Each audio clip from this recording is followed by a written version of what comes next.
And there's a saying from an old mycologist. This is someone who studies fungi and mushrooms, who was asked, well, how do you tell the difference between a toadstool and a regular mushroom? And his answer was, well, if you eat a toadstool, you'll die. And if you eat a mushroom, then you won't.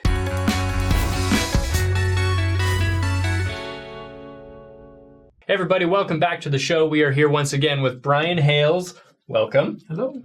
Okay, I think in every other episode we've done with you, we've been talking about something related to Joseph Smith's polygamy. We're not going to do that today. We're talking about something else. And this actually kind of goes back to an episode that we did. Taylor's behind the camera, but I think you were in the episode. We did an episode responding to comments. And one of the comments we got was, hey, I've heard this rumor, this theory that Joseph Smith's first vision experience when he saw God the Father and Jesus Christ, which is kind of the foundation of our religion, they said, I've heard that this could have been caused by drugs, by hallucinogenic drugs or mushrooms or whatever it might be. Mushrooms! This is something that I know next to nothing about. Not the first vision. I know stuff about that, but drugs. And you were alive in the 60s, so I'm assuming that you know plenty. I'm just kidding. Not personally. But you've done a lot of research on this topic. It's a claim that's become more popular recently for some reason. I feel like we've just seen it showing up more often. But what's the deal here? What exactly are the claims, and what do we do with this topic? I was approached by Interpreter in 2020 to respond to an article that was published the year before entitled The Entheogenic Origins of Mormonism, a Working Hypothesis. And this was an article that was printed in an online journal, the Journal of Psychedelic Studies, by 4 individuals. One was an ER physician who was retired. There was a college professor. And some of you may know Bryce Blankenangel. Anyway, he goes to conferences, and I think he has a podcast. But anyway, by individuals who have a tie to the Latter-day Saints. None of them, I think, are participating. But they had this theory that Joseph Smith's visions and the visions of members in the early church were actually generated by chemicals that they ingested. And the word entheogen is used to describe these chemicals. And it's a relatively new word. When I researched it, I couldn't find anybody using it more than maybe a dozen years ago. And if you break it down, theo is religion, gen is to generate, and then en is, I guess, a chemical that we can ingest to do that. So it's kind of just putting together these partial words to create this term that now describes a chemical that gives you a vision. And anyway, when Interpreter approached me, I really wasn't that interested, and I turned them down. But then they came back, and as I got into it, I found it to be very fascinating, very intriguing topic to research. And so I published a response to it, and we're going to talk a little bit about what that says. It's available on Interpreter. But to understand what they're saying is that they outline in the article 7 substances that they think Joseph ingested and gave to the followers, the early Latter-day Saints, to create these visionary experiences. And it's fun to kind of look at these substances.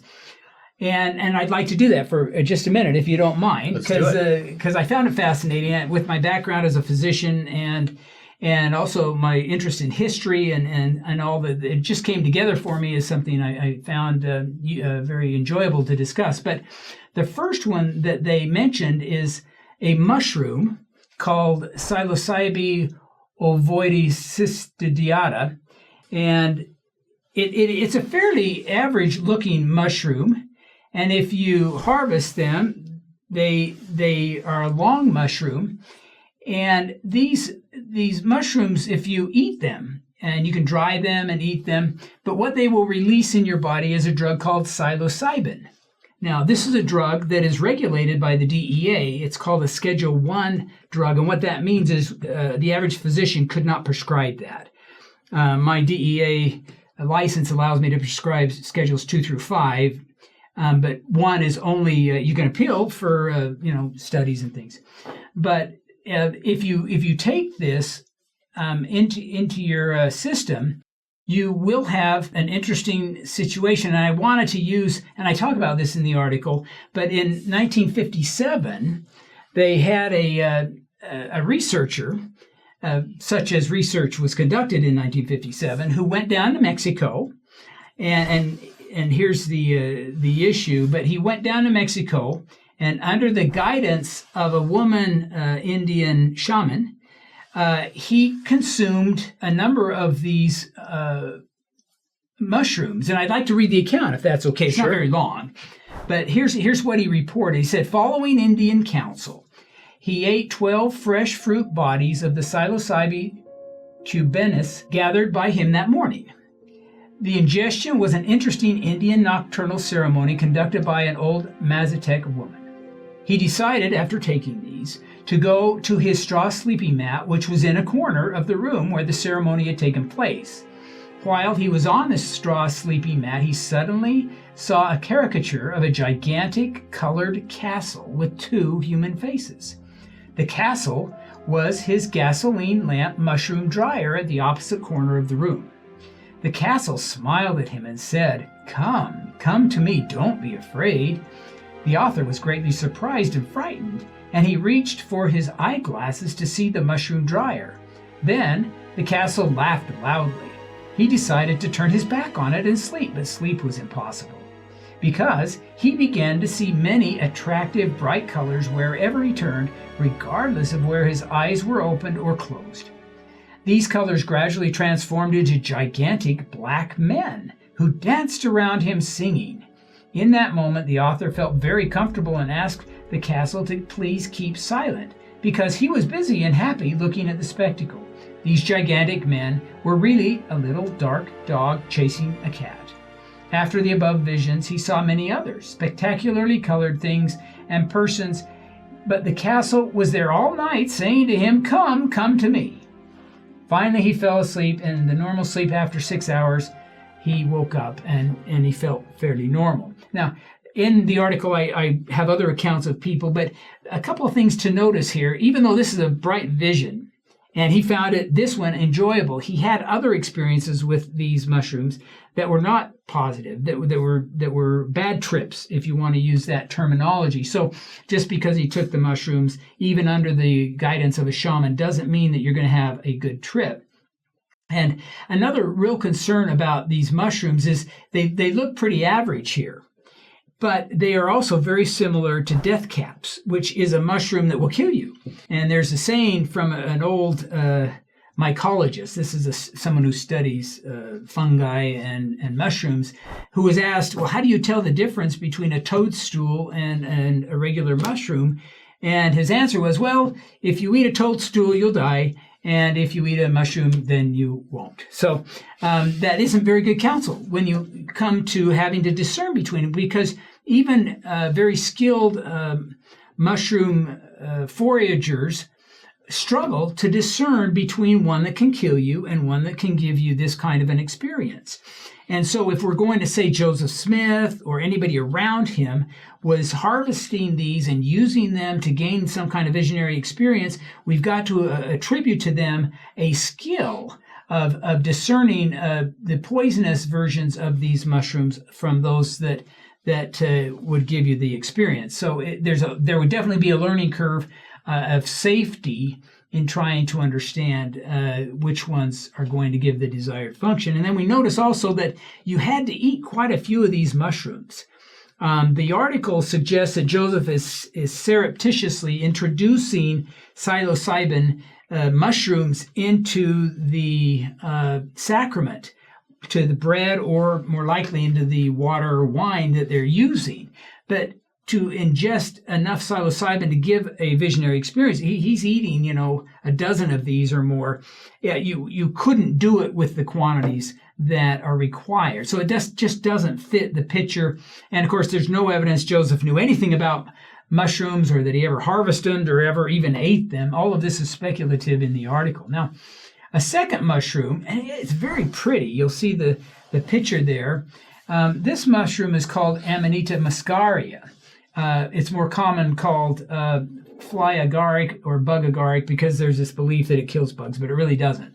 But this one has a different drug. It doesn't give you psilocybin. It gives you drugs called ibotenic acid and mucimol.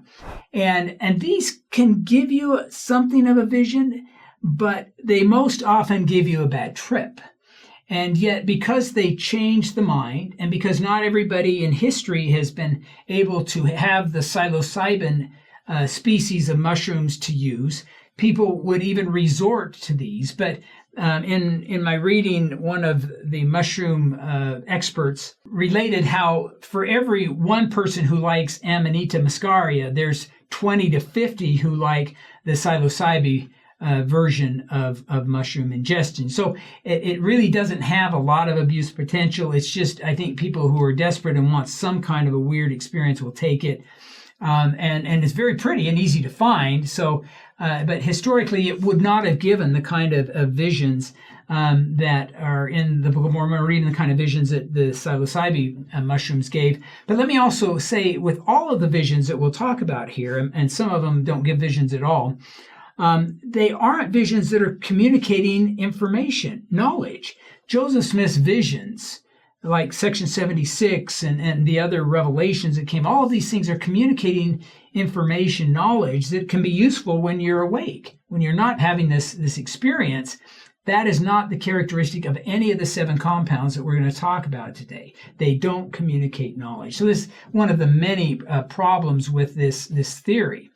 The next one is called clavicis perea. And this is a fascinating drug. It produces a drug called ergot, or they call it ergot.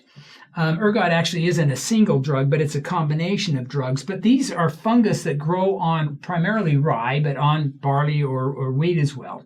And historically, this has been a huge issue because people would raise rye and they would have this clavicis perea on the rye, but they didn't want to lose the rye because that was their foodstuffs. So they just mix it all together. Well, this ergot is a combination of up to 200 drugs. And some of the drugs could give you some kind of a hallucinogenic experience, but other of the drugs would vasoconstrict the vessels in your fingers and create a lot of pain. And St. Anthony's dance is a term they use for people who would have this disease, and they didn't know it was coming from the rye that they were eating that was contaminated with this fungus.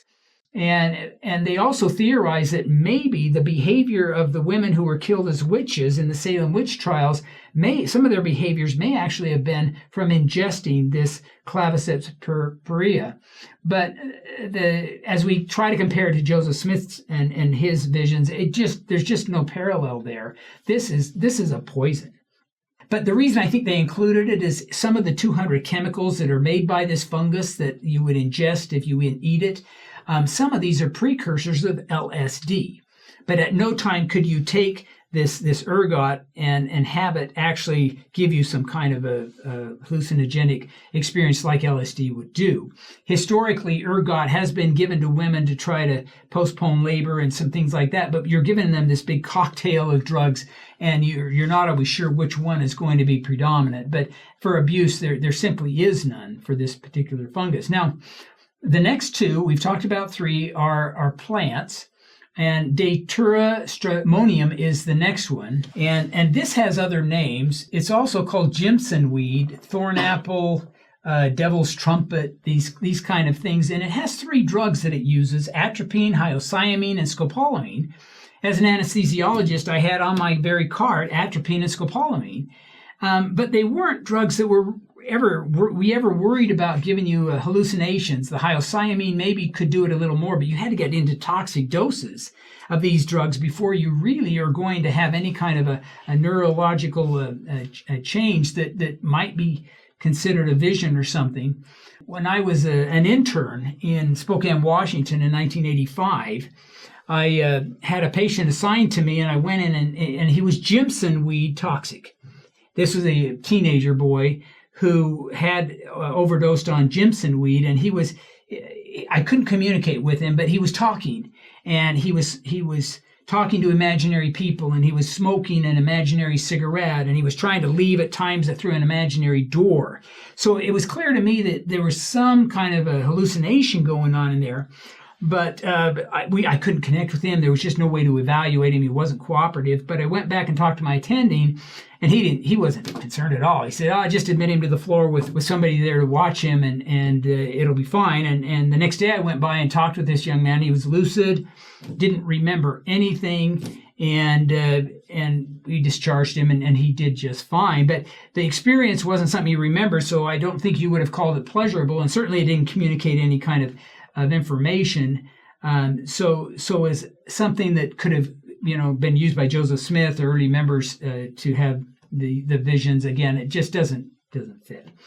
The next plant is called Hyoscyamus niger, or another name for it is black henbane, stinking nightshade, or the other names.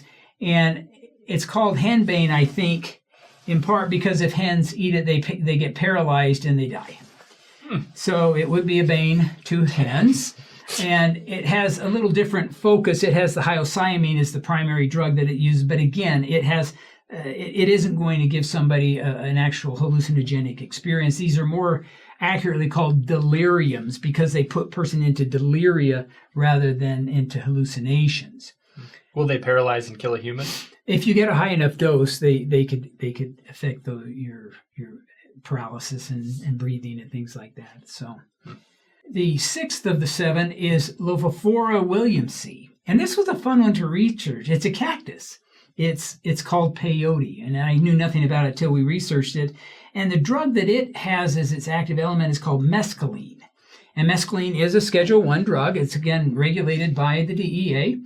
If you look at it, these cactus are very small, about the size of a button, a $50 piece, if you hold them in your hand. But to get this drug to work and give you the hallucination that is sought, you really have to eat at least 8 of these, and sometimes up to 20. So again, this is not something that Joseph Smith could have surreptitiously introduced to his followers. But the drug is still used today, and it can be smoked or dried or used to dissolved in water as it's dried, or they can just be eaten as you harvest them. But again, it doesn't give the person a prescribed hallucination or vision.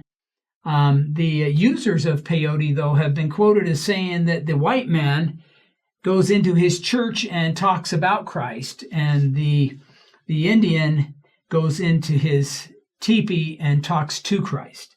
And he's talking about how peyote seems to facilitate this. And the accounts from people who are using these drugs talk about how they do seem to become one with a great white force or a greater intelligence or something. But the use of these types of drugs when people are done, they don't want to go join a religion that teaches of one God, like Islam or Judaism or Christianity. So again, there's problems with even these feelings that seem to talk about God from these people who use it. Now, the last one... Quick question about peyote. Sure. Is this something that would have even been around upstate New York? Well, it's a great question because I have also included a map, and you can throw that up here now, but you'll notice that peyote is only found. It only grows naturally in the very southern part of Texas and northern Mexico. And this is thousands of miles away from Nauvoo.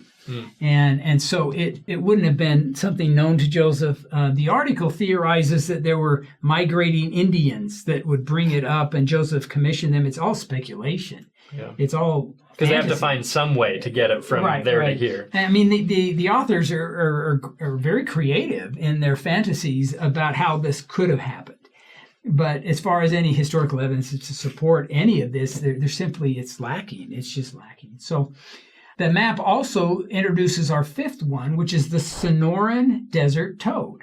And this toad lived in southern Arizona and western northern Mexico. So it's even farther away from Nauvoo than the peyote cactus. But this particular toad has parotid glands right behind its eyes, and you can actually see them there. And what you do is you take this and you squeeze the parotid gland out, and you squirt it onto a glass plate. and then you let it dry, and you divide this up, because one parotid gland can give you enough for about 5 of these experiences. And then you divide it up into 5, and then you smoke it. And within seconds of smoking this, it gives you an experience, again, that has hallucinations associated with it. They're usually positive, but not always. They can sometimes be negative. And this is even popular today. It doesn't hurt the toad. Another way that you can do it, though, is if you sacrifice the toad, you can dry the skin and smoke the skin or eat the skin, and it's in the skin. Now, with respect to this type of a drug, and it's called 5-methyloxy-DMT. And when you do DMT, whomp, you go into that other place. And DMT is regulated by the DEA. So again, this is something that they do experiments on it, and we know a lot about this, but to hide it into sacrament or something for Joseph Smith to use it, again, it just doesn't fit. You can't do that. This needs to be smoked, or it just isn't nearly as effective. There is a story, though, about a man who got the wrong species of toad. And he squeezed out the parotid gland secretions, and then he licked his thumb, and just that concentration from the wrong toad's parotid gland was enough to put him into seizures. So again, this is not something that you can just pick up and implement. You've got to have some expertise on, is this the right toad? And then how do you prepare it? And if you get it wrong, it could kill you, kind of thing. Because these secretions are in the toad. They're protective to the toad. You know, if an animal eats one of these toads and gets super sick, next time they're supposed to learn that they don't do it. I don't know that they excrete this, but maybe they do as part of their defenses. But again, the idea that these types of entheogens that we call them, these chemicals, could have helped Joseph Smith or been responsible for the first vision or for any of the visions is simply not supported. And the article, in closing, I just was going to go over the 6 claims that the article makes and just show how they really are not valid claims. Sure. Is that okay? Please do. The article says that entheogens were found in every area the Smith family resided and produced visions and spiritual ecstasies. This is true for some of the mushrooms and some of the other ones that are deliriums that don't create hallucinations, but deliriums. Clearly is not true for peyote and for the Sonoran toad. So it's invalid. The second one is that Joseph Smith was mentored by individuals with experience in esoteric fields of knowledge. Now, you just got to say, what in the world does that mean? It's a little general, Yeah, isn't it's it? a little general. It's not saying that Joseph was tutored by people who knew how to distinguish death caps from regular mushrooms, or the mushrooms that would have psilocybin in them. It's really not a very helpful claim. The third one is visionary experiences in early Mormonism were frequently on demand rather than spontaneous. And this might be somewhat true because during the dedication of the Kirtland Temple, there were a lot of reports of visionary experiences. It's a wonderful time. If you haven't read about those experiences, find an account. They're really amazing. But there's no account that they were given the sacrament ahead of time. In other words, how did all these people get fooled into thinking their visions came from something that they just smoked, ate, or applied to their skin? Well, they didn't. I mean, these people were not stupid. And if Joseph were giving them an entheogen and then they're having a vision of some kind of hallucination after, they would make the connection. So again, there's all kinds of problems. It's kind of a funny image, though. You know, you've got a bunch of plotting church leaders in the back just milking these frogs of their glands, of their juices, and putting it in the... That's just weird. It's a little bit of a stretch. Right. And by a little bit, I mean... A lot of it, yeah. Or they're cutting up, cactus and hiding it in the bread, or I don't know. Yeah. Oh, I didn't mention, there are claims that Joseph was taught by a guy named Lumen Walters. He was a folk magician. And the article quotes Michael Quinn, refers to his books on the magical worldview. They refer to that several times. So I wrote an email to Michael. He before he passed away, he was a friend of mine, And I said, look, these authors are associating entheogenic consumption with your findings on magic in Joseph Smith's life. Did you ever find anything to make you think there was a connection there? And he wrote me back and he says, it's all speculation. I don't believe any of what they're saying, and you can quote me. And so I include that in the article, and I'm paraphrasing what he said, but that's essentially what he told me. And so really associating it with what we can document there's no tie-in. And Michael was very willing to acknowledge that. Joseph Smith devised a method to facilitate dramatic religious experience among his followers.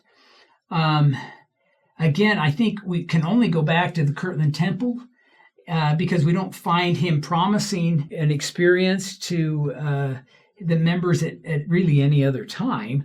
And we can't find entheogens being a part of that experience. So it doesn't really help. And aren't there even experiences recorded from people that weren't even in the temple? Like people totally separated that like see the temple and they're like, there's something going on there. That's a very good point, David. That they saw angels on the roof. On the roof, they saw a light around the temple. Again, if there's something going on in the temple with entheogens, why would these be described? The fifth one is there was an association between early Mormon visionary experience and participation in Mormon ordinances where bread and wine were served and oil anointings were received. I went through and looked at the 33 references to the sacrament in the History of the Church volumes. There's 7 volumes. Of those 33, only 3 of them mention some kind of a spiritual experience, not necessarily visionary, but spiritual experience occurring afterwards. So this is a claim that they don't give any documentation to validate it. They just state it and move on, but you can't historically validate it. And then the last one is visionary experiences of the magnitude experienced during Joseph Smith's life ceased at his death. And it is true that Joseph was the prophet restorer for this dispensation. He gave us the Book of Mormon, he gave us the Doctrine and Covenants, Revelations, Book of Moses, Book of Abraham, and that was his role as the restorer. Subsequent prophets have not been tasked with that type of restoration because Joseph laid the foundation. We didn't need that. But to say that Brigham Young didn't have visions and that the people in that day didn't have visions is simply false. That we don't have them today. That in this room there are people who have these kinds of things, are things that are true, I believe, but that we aren't going to talk about. And so this last claim, you can't prove a negative, so there's no way to really deal with it. But the reality is that if you study Brigham Young's life, he was a very spiritual man. He reported visions, but he also said, I have what the Lord gives me, but I don't usually share it. And so that's how he approached it. So I would just say this last one is simply false. So if we look at their claims, I think they're dubious at best, and that the whole idea, even though it's fascinating, and I'm glad I wrote this paper. I spent a couple months on it doing the research and writing, but I really find it to be a very speculative and weak attempt to move Joseph Smith's supernatural experiences into a natural realm to provide a natural explanation for things that Joseph described that really are clearly supernatural. Kids, don't do drugs. Be like Joseph Smith and don't do drugs. Don't go licking toads or things like that. That's not a good idea. Don't go eating mushrooms. Even if you're looking for a naturalistic explanation, even if you're not a believer, this route probably isn't the most logical route to go. Like, pick something else. Like, if I was not a believer, I would be more willing to believe that he just lied than to believe that he was this drug enthusiast and was importing peyote from the Mexican desert, I guess southern Texas. Things like that. Just, it's interesting stuff, but I think this is one that should be put to bed as quickly as it woke up. Yeah, I don't know what the original authors were thinking. I know Blake a little bit.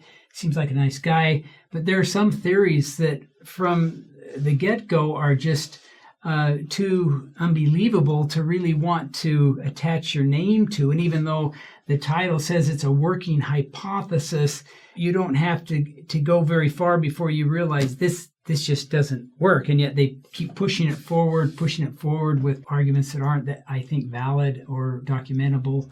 And so I scratched my head a little bit about this one. Why was this article even written? But I'm glad it was, because it deals with a topic that we can, I think, say, no, this wasn't. Brian, thank you for being here. This has been one of those claims that, I haven't known much about. There's not a lot of research out there on it yet, simply because it is kind of a newer thing. But we appreciate the research you've done. Thanks for coming on with us. Any final thoughts for people? Or are we good? No, I like what he said. Don't do drugs, and don't lick toads, and don't smoke peyote. It won't get you to God. There's nothing else to say. Thanks for coming, guys. Thanks for watching.